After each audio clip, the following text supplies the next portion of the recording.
Hi, in this video we are going to talk about the way of transport called metro, that it's the underground or also the subway, no? In this video we are going to mention the history, the characteristics of the metro, and also some interesting facts that you will know. And so let's start with the history. Well, I'm gonna talk a little bit of the history of the subway in general. Well, the first subway system was proposed for London by Charles Pearson, but the first subway line was built in London between Farrington and Paddington and opened in 1863. The Mexico City subway is very, very amazing. So, well, it's the first big metros in our world, so I'm gonna talk a little bit more because it's main the main topic or video.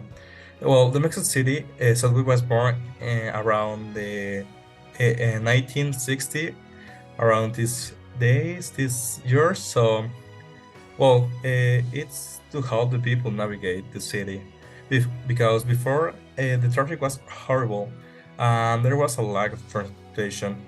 Well, Bernardo Quintana, a very clever engineer, came up with the idea of manage to help to get help from friends.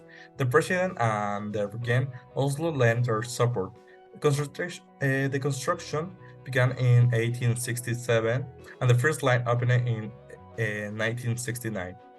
Additionally, around this metro and this topic, we have a lot of rumors or gossip, and I think it's very important to mention a rumor about the construction of the subway. According to a source, Maria Felix, the famous Mexican actress, influenced the decoration of the Mexico City metro, as it was a gift from her husband, the businessman Jorge Negrete. The history goes to Negrete, who was a friend of the president Adolfo López Mateo, asked him to build a subway line that passed by the White House. But I say again, it's only a rumor or gossip about the construction. Well, and also, I think it's important to emphasize that the implementation of the subway completely transformed transportation in Mexico City. Although initially there was only one line, the Pink Line.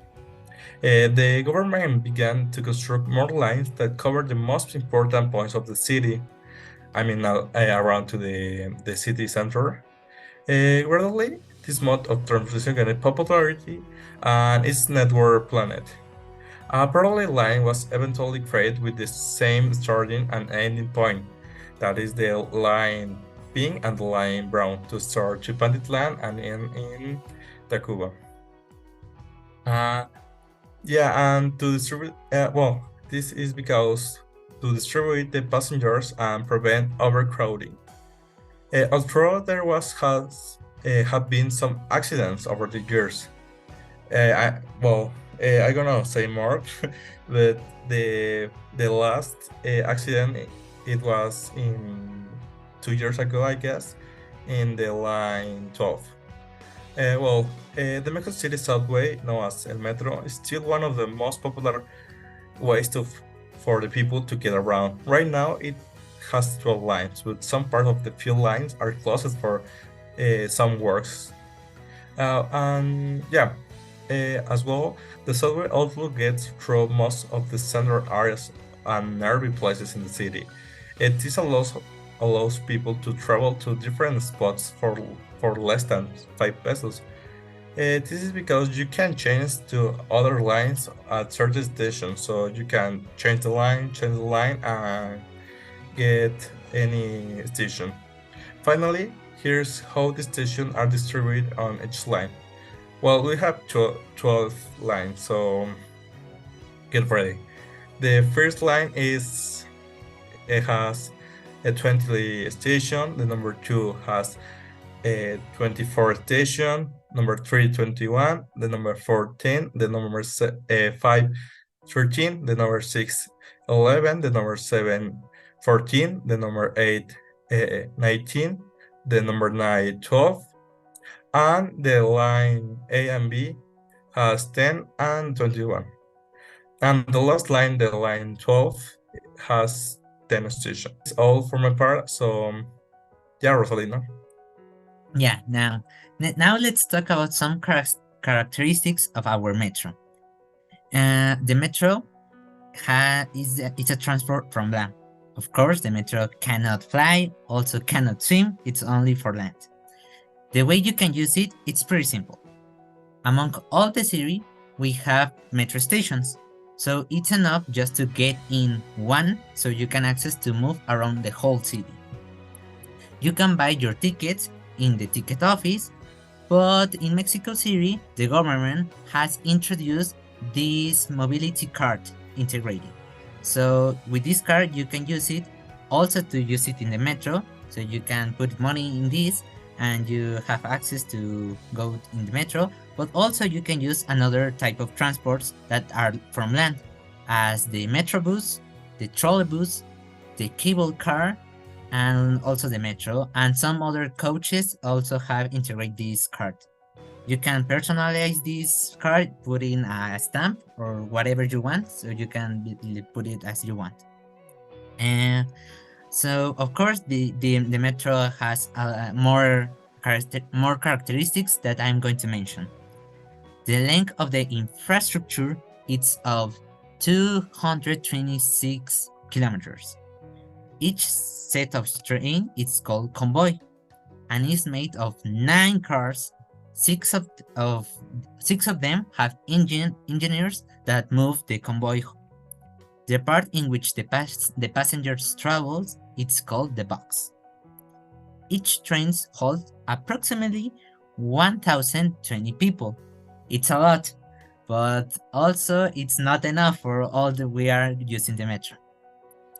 The Mexico Metro network has 195 stations. The network of Metro is distributed, as my partner said, across 12 lines. Another interesting fact about the Metro is that this transportation began in the 1979, as also Gonzalo said. Also, the deepest metro is in the line 7, the line orange, that is from Mixcoac to Tacuba, as I know. And the longest line is the newest, that is the 12, that has 24.5 kilometers of long. In many stations, you can find cultural exhibitions, that some are temporary and others are permanent. The museum of the metro, it's located in the Mixcoac station on the line 7, and also there are many paintings in the line 12 and in the Bellas Artes station. In the some other histories about when the metro was like being constructed, it's that in the line 4, the Mexico Metro, there was a great discovery.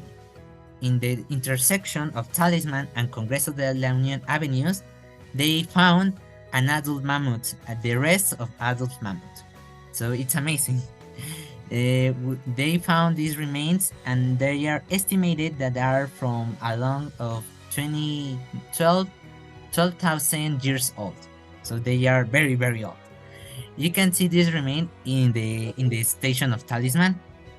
Another interesting fact that it's of the Chabacano station is that this was used from a movie of Arnold Schwarzenegger called The Avenger of the Future. And as my partner said, also one of the biggest tragedy that passed about 2 years ago is that in 2021 the line 12 collapsed. What happened? The line 12 is elevated, so when the metro was passing, they collapsed and the metro fell down. There were a lot of people injured and people that died. So this is all from the interesting facts. Well, finally, I'm gonna say that we chose this transport because it's very important for us. Because, well, in our school we have a subway station on the corner.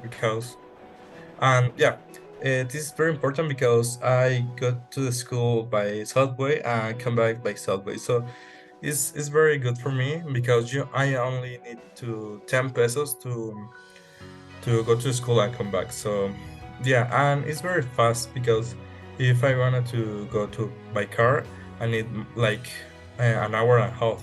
And in metro, I only need an hour or a little bit more if have more people. But yeah, that is because it's the rush hour.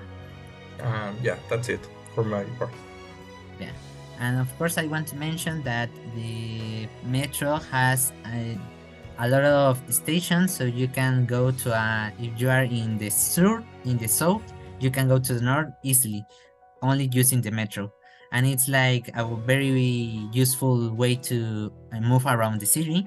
And also, as my partner said, it's very cheap, only 5 pesos, and you can go to different points.